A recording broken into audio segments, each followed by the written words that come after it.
syukuran memperingati hari kemerdekaan Indonesia, dan saya tadi dibisikin panitia temanya yaitu dengan keilmuan kita menuju kemuliaan, begitu betul? Iya. Begini sahabat-sahabat sekalian, sebetulnya kalau kita melihat kepada sejarah kapan Islam muncul, itu diawali dengan perenungan seorang anak muda yang merenung, bertapa, bertahanus, berkholwat. Kalau orang sini apa namanya? Tetira tak? Tetira, tirakat. Namanya Muhammad bin Abdullah. Apa yang ada dalam pikiran beliau tahun 571 yang lahirnya tahun itu, jadi 571 Nabi dilahirkan, ya, menjelang usia dewasa 25 tahun kawin. Dia lahir di tengah-tengah masyarakat yang masih nomaden, masih primitif. Negerinya kering kerontang, banyune medit, kikir air, nggak ada air. Air tuh hanya untuk minum.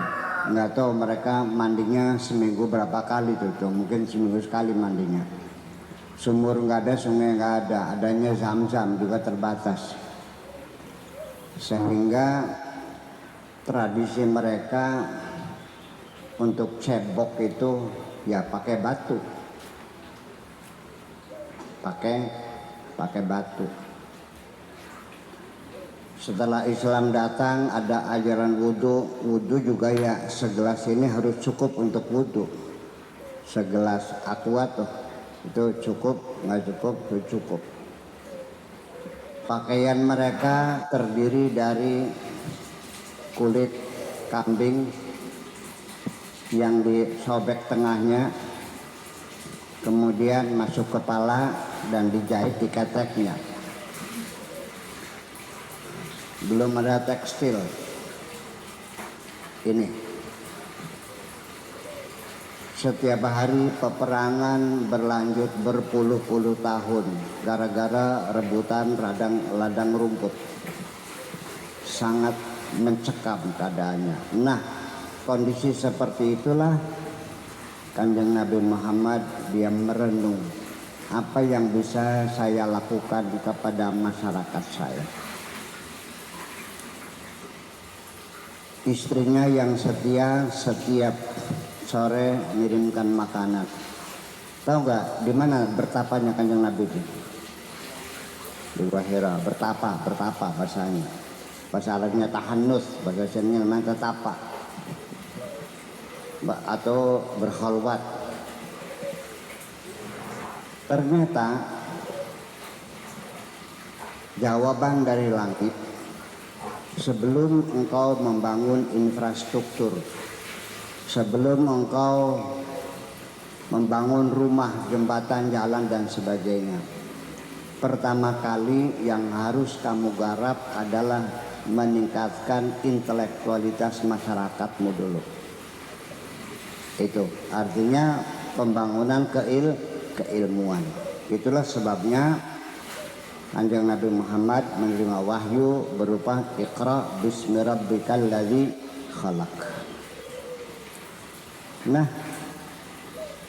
yang jadi persoalan ini ayat Iqra bismi rabbikal ladzi khalaq ini, lalu berkembanglah isu bahwa Kanjeng Nabi buta huruf, betul nggak?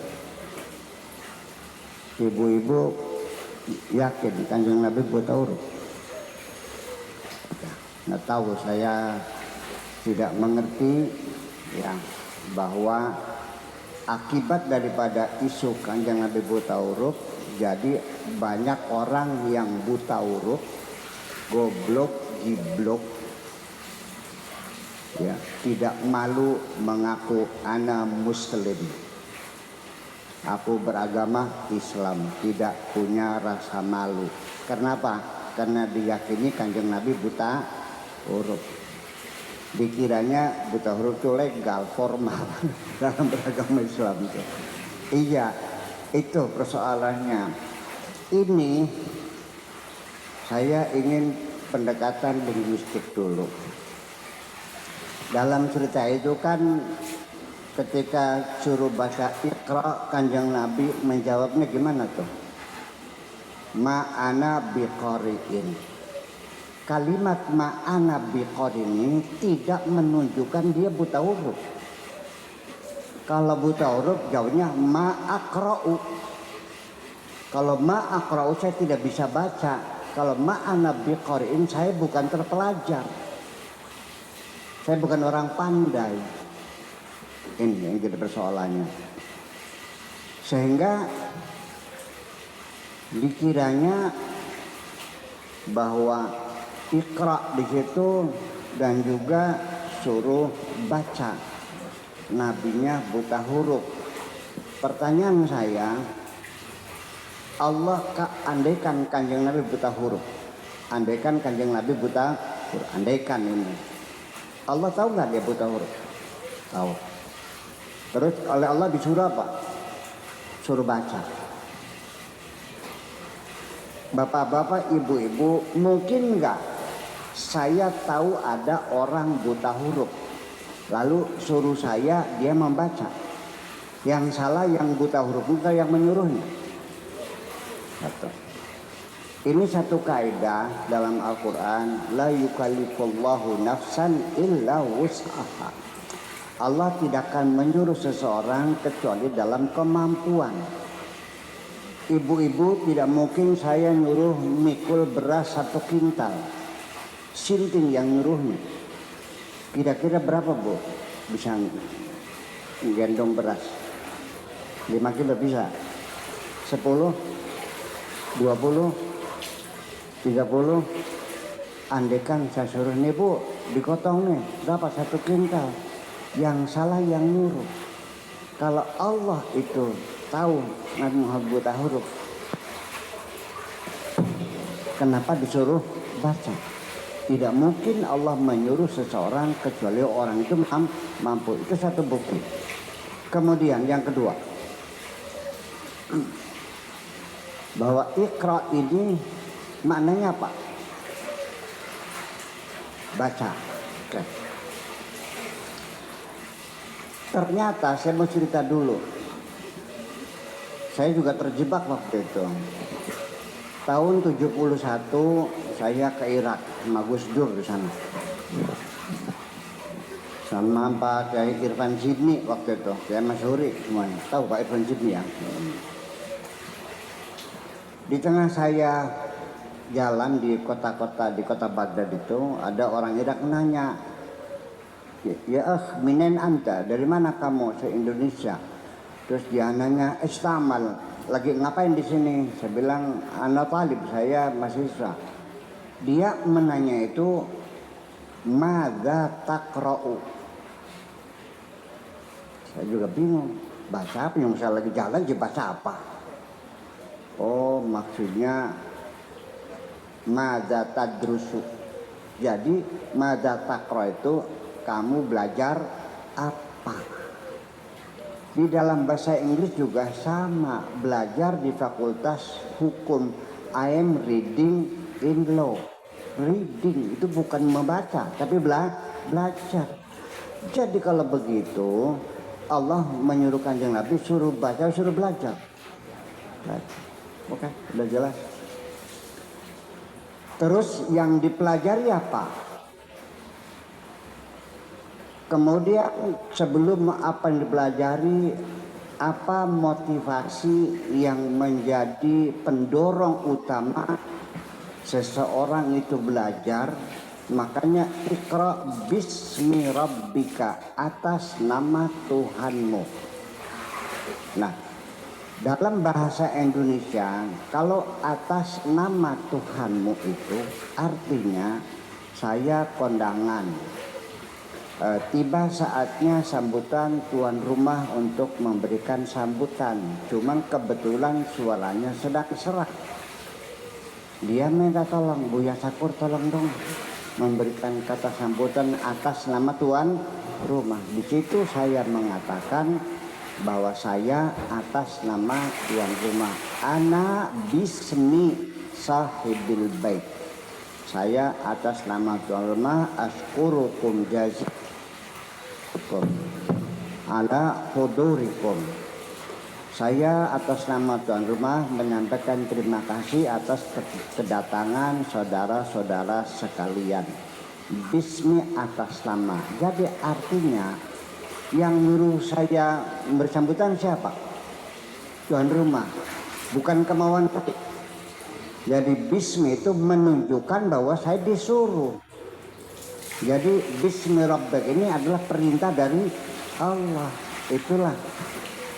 Saya mau minum bismillahirrahmanirrahim. Itu artinya atas nama Allah. Artinya saya bukan nafsu saya pengen minum, tapi saya disuruh oleh Allah suruh minum. Kulu wasyarabu. Maka itulah nilai ibadahnya ketika kita mengerjakan sesuatu baca bismillah yang artinya atas nama Allah. Berarti saya minum bukan nuruti nafsu, tapi karena melaksanakan perintah Allah. Makanya apapun pekerjaan yang dimulai dengan bismillahirrahmanirrahim, maknanya melaksanakan perintah Allah. Ibadah bukan namanya. Itulah maknanya. Tapi kalau maknanya dengan nama Allah nggak tahu tuh apa itu. Jadi airnya diminum, Allah yang diminum juga gitu. Ini persoalan. Itu satu. Jadi kita mencari ilmu itu, belajar itu dasarnya adalah beribadah untuk Allah karena disuruh oleh Allah. Itulah. Kedepan nanti bismillah maknanya jangan dengan nama Allah tapi atas nama Allah. Itu. Kemudian Maha pengasih dan penyayang, buang sajadahnya. Pengasih penyayang itu dua sifat menjadi satu. Ada wawunya enggak? Kenapa pakai dan? Di sini Bismillahirrahmanirrahim. Iqra bismi rabbikal ladzi khalaq. Atas nama Allah yang Maha Pengasih Penyayang. Bukan pengasih dan bukan Maha Pengasih dan Maha Penyayang, Maha Pengasih Penyayang. Sebab ini ilmu linguistik, dua kata sifat dijadikan satu itu mempunyai makna yang berbeda dengan dua sifat yang dipisah. Saya punya pacar di sini namanya Maimunah. Di Kaliwadas nih punya pacar namanya Maimunah. Kecantikannya Bu, awet, nggak bosan-bosan dipandang tuh.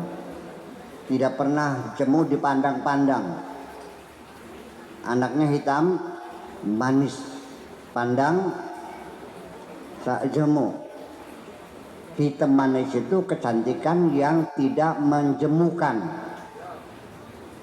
Tapi ini ada teman saya Kang Maman, Buya punya pacar di Kaliwadas, orangnya hitam dan manis. Beda gak hitam manis dengan hitam dan, kalau hitam dan manis itu hitamnya ireng geteng kayak silit dangdang. Manisnya kayak gula batu. Ini itulah, maklum saja, ya udahlah.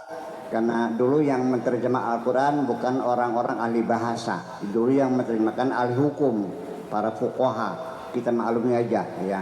Kita jangan mengatakan mereka salah. Yang penting sekarang kita sempurnakan, itu satu. Kita suruh belajar dan dasarnya kita belajar karena disuruh oleh Allah. Setelah itu lalu apa yang harus dipelajari? Iqra bismi rabbika. Nah, alladzi khalaqa itu menjadi sifat daripada rabbika.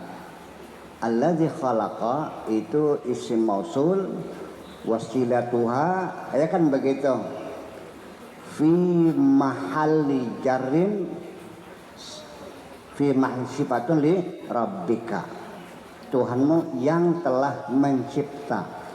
Kenapa kita tidak mengatakannya bismi rabbikal azimi, bismi rabbikal azizi, bismi rabbikal ghaffari, tapi bismi rabbikal ladzi khalaq, artinya Tuhan yang telah mencipta. Itu artinya bahwa yang harus kita pelajari adalah apa saja yang dicipta oleh Allah. Bukan ngutak-ngutak bagaimana hukumnya, boleh atau tidak boleh.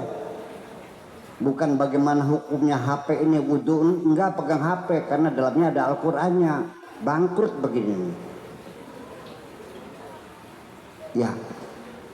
Jadi apa saja yang dicipta oleh Allah itu menjadi objek dari perintah mempelajari. Berkali-kali Allah mengatakan wa ila samai kaifa rufi'at wa ila jibali kaifa nusibat wa ila ibili kaifa khuliqat. Silakan langit. Ternyata umat Islam pada zaman Kanjeng Nabi Muhammad paham perintah mencari ilmu ini. Mereka paham. Ibu-ibu sekalian, yang dimaksudkan ciptaan Allah adalah ilmu alam semesta ini. Namanya ilmu alam. Sekarangnya namanya ilmu fisika. Nabi Muhammad juga menyuruh sahabatnya suruh belajar. Betul Bu? Betul enggak? Nabi Muhammad nyuruh umatnya belajar. Sabda beliau, talabul ilmi fardhatun ala kulli muslimin wa muslimatin. Mencari ilmu itu wajib bagi muslim laki maupun muslim perempuan. Pertanyaan saya, waktu Nabi menyuruh sahabatnya mencari ilmu, saya mau nanya, waktu itu sudah ada ilmu tafsir belum? Belum ada. Sebabnya apa? Qurannya memang baru turun. Ilmu hadis ada enggak? Belum. Ilmu nahwu, ilmu syarat, mustalah hadis, asbabun nuzul, ilmu fikih, ilmu faraid. Jadi Nabi waktu itu sahabatnya suruh cari ilmu apa waktu itu? Mungkin enggak orang mencari, Nabi suruh mencari ilmu yang ilmunya belum ada. Jadi yang dicari yang sudah ada atau yang belum ada? Ini yang belum ada. Tolong ambilkan tingtong. Ambilin tingtong Mas. Nanya enggak? Pakai tingtong itu apa? Satuannya durung anak. Tingtong itu satuan sing sikile 5. Tidak mungkin menyuruh mencari ilmu yang ilmunya belum ada. Berarti yang disuruh cari ilmu apa? Yang sudah.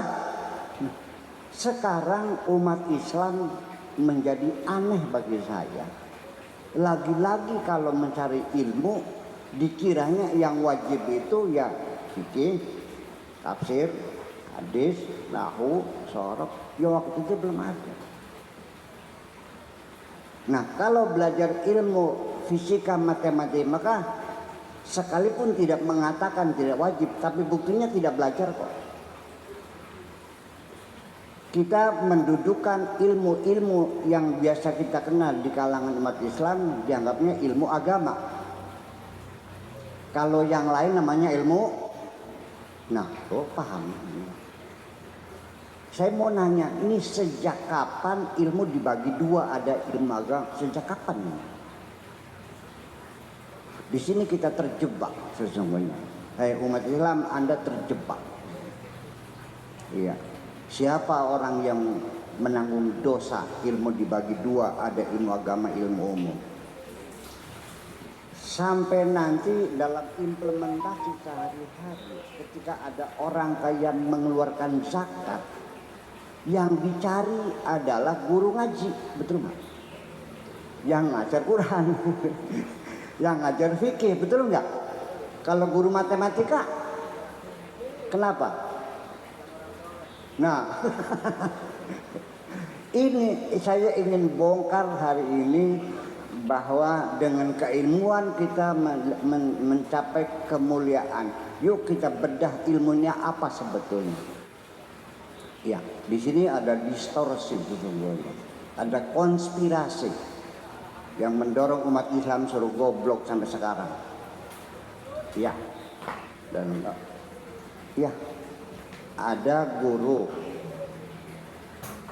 ngaji tapi punya sawah 5 hektar, dia kasih zakat kok. Ada guru olahraga melarat bantat beli di pai, modern jelas tapi olahraga kan mah langkah ganjarannya. Ya itulah seperti itu, kita menjadi terjebak. Nah, saya ingin membuktikan bukti-bukti historis bahwa umat Islam paham perintah Allah ini pada periode dulu. Bahwa ketika Islam sudah menggulirkan kewajiban belajar menjadi fardu ain, kewajiban individual kepada seluruh umatnya, lalu para sahabat mencari ilmu, belajar. Kemana waktu itu mereka belajar? Pondoknya Al-Maghfurlah Kewunasir belum ada. Pondok apa namanya itu? Tarbiyatul Bani sudah ada belum? Kempek, cadang pinggang, babakan, buntut, belum ada pondok, belum ada pesantren, belum ada madrasah. Jazirah Arabiyah tidak ada namanya lembaga pendidikan, nggak ada sekolahnya. Nulis saja belum bisa kok. Saya mundur ke belakang lagi.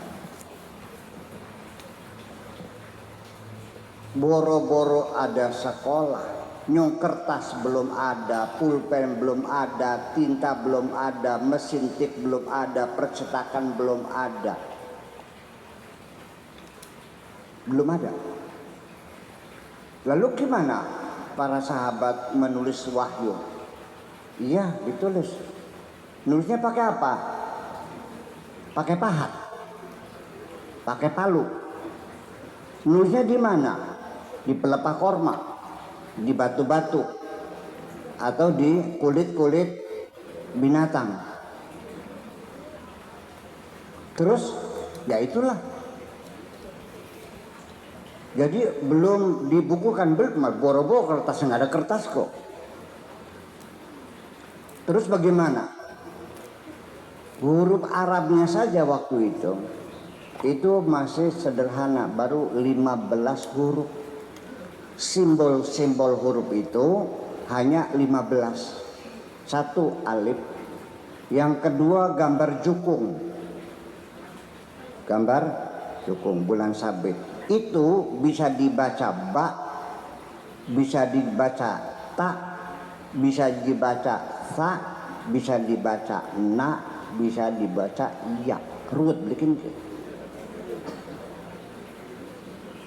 Dalam penyempurnaan ejaan bahasa Indonesia saja dengan dibuangnya apostrof di atas e supaya berbunyi e. Dulu kan ada apostrofnya, ada kepalanya. Bebek, nulisnya bebek dikasih apostrof jadinya bebek. Nah sekarang setelah dibuang apostrof itu, pondok pesantren kempek atau kempek atau kempek. Kempek apa kempek apa kempek. Kita tidak bisa membacanya kecuali telinga kita pernah mendengar bagaimana orang membaca. Itulah sebabnya ada qiraat itu karena persoalannya dari macam-macam itu. Kemudian kalau gambar orang ruku itu bisa dibaca jim, bisa dibaca ha, bisa dibaca kha. Dan selanjutnya sin, sod, dot, to, do, ain, rin, fa, qaf, dal, zal, ro, zai, semuanya sama. Rubet enggak? Belum ada semuanya itu. Itu nanti kemudian setelah Nabi meninggal dunia baru disempurnakan. Bayangkan. Nulisnya pakai apa? Pakai pahat sama palu. Itulah sebabnya kenapa huruf Arab paling aneh sendiri dalam dunia ini. Semua orang nulisnya dari kiri ke kanan, Arab dari kanan ke kiri. Sebab dulu nulisnya pakai pahat sama palu. Bu, silakan memahat dari kiri ke kanan. Ngelatok ndas bikin. Makanya kan begini. Ya gitu, enggak mungkin begini, Pak.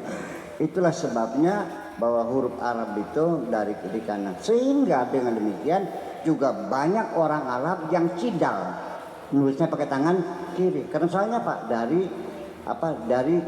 dari kanan ke kiri maka nulisnya pakai cidal, pakai tangan kiri. Itu banyak banget di sana tuh. Itu. Nah, itulah sebabnya sampai ketika umat Islam itu disuruh belajar mencari ilmu, kemana mereka mesantren? Mesantrennya ke Yunani, belajar filsafat di Yunani, namanya Al-Madrasah Al-Aristoteliyah, Madrasah Aflatoniyah, Madrasah Sokratiyah, ya, menggali ilmu pengetahuan cepat. Belajar kemana? Belajar ke Persia, belajar tata negara, belajar keuangan, belajar perang, belajar ke Mesir, belajar bikin kertas dan sebagainya dan sebagainya. Setelah mereka terus berhubungan dengan budaya-budaya luar sampai terjadi dengan pengaruh masuk sampai terjadi ketika proses peradaban Islam itu muncul.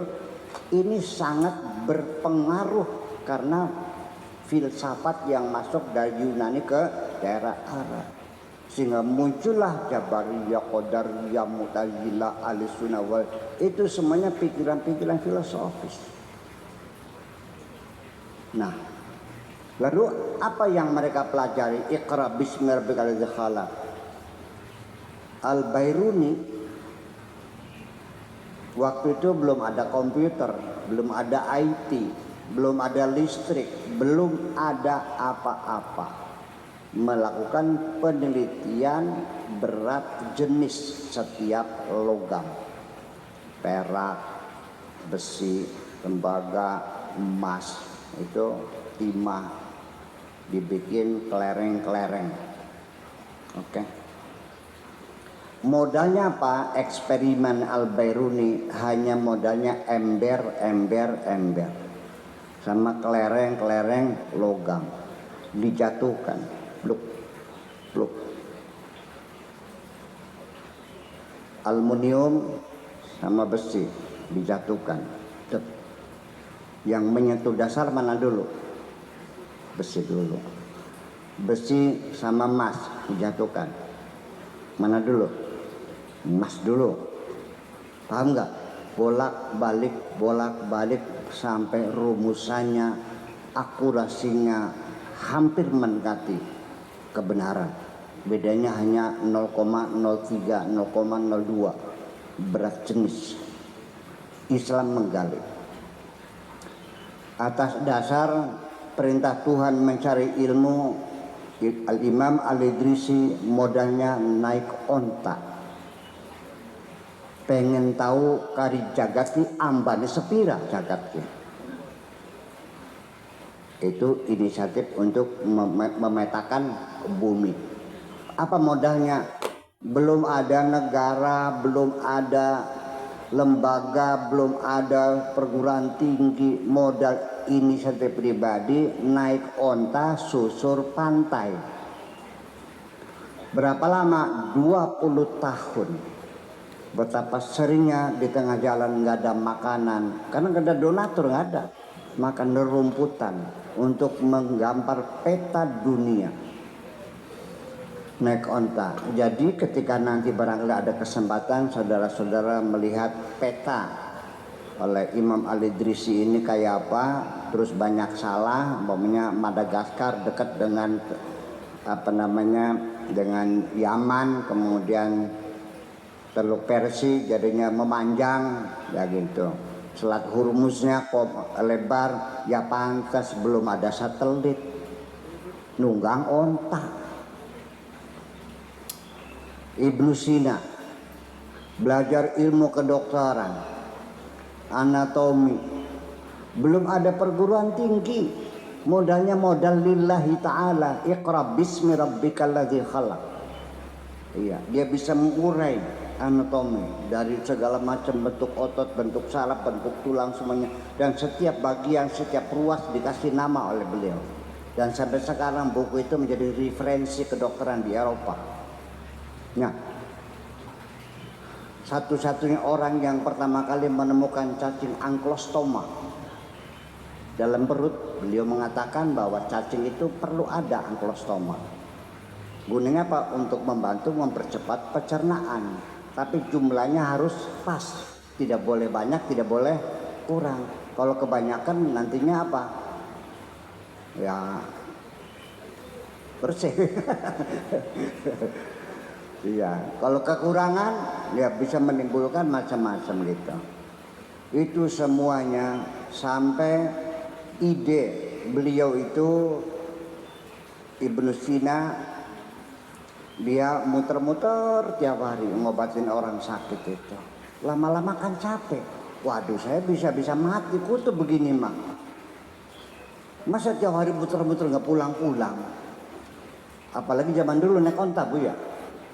Terus sekarang banget cara pengen sini paling setengah jam nyampe. Kalau dulu naik onta berapa? Sehari kan?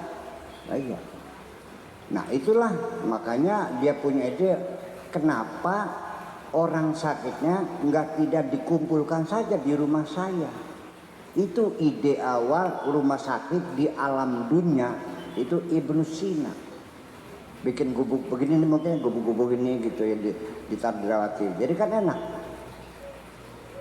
Nah, sampai psikiaternya, dokter jiwanya, dia sudah menjala sana kepada kedokteran jiwa, bahwa kesehatan itu beliau mengatakan itu bukan hanya jasad, tapi kesehatan ruhani dan jiwa juga. Ada kasusnya begini, ada anak laki-laki masih muda, dia itu penyakitnya nggak bisa diketahui apa sebabnya apa, cuman makin kurus sampai lunglai, sampai nggak bisa berjalan. Ibnu Sina tidak pernah mengatakan ini kesurupan, ini kerancingan, nggak ada. Pokoknya ini psikologis persoalannya. Sementara di Eropa, di sana kalau ada orang stres, orang gila itu dicukur kepalanya, disiletin dasnya, jeruk putih, jeruk nipis. Ya, biar setannya keluar katanya gitu. Nah, Ibnu Sina ini dia lihat, dipegang detak jantungnya semuanya bagus. Nah, akhirnya dia minta daftar nama-nama anak perempuan yang ada di desa itu. Fatimah, Juleka, Maimunah, Hasanah, Darnikem, Tarkem, Sarkem semua. Sambil dipegang berat nadinya, disebutin satu persatu. Begitu nama Zainab detak jantungnya berubah. Udah paham. Langsung Ibnu Sina mengatakan, tolong carikan anak perempuan yang bernama Zainab. Ada apa? Akan saya lamarkan untuk pemuda yang sakit ini. Obatnya Zainab ini. Nanti mas kawinnya saya yang bayar. Bayangkan. Jadi artinya itu sejak awal mulai adanya psikiater itu sudah mulai di awal Ibnu Sina sendiri. Tetapi ketika ilmu di tangan umat Islam, nah itulah. Itu kan bismi rabbika, atas nama Tuhanmu. Perintah Tuhan namanya ibadah. Maka orientasinya bukan cari duit, ya untuk ibadah. Maka Ibnu Sina itu tidak pernah pasang tarif. Ketika ilmu kedokteran di tangan umat Islam tidak pernah pasang tarif, karena niatnya niat ibadah. Tapi sekarang setelah ilmu pengetahuan di tangan orang barat, diuangin semuanya, betul nggak? Ibu kalau berobat ke rumah sakit bayar nggak, Bu? Kalau sembuh bayar nggak? Kalau nggak sembuh bayar nggak? Kalau mati bayar nggak?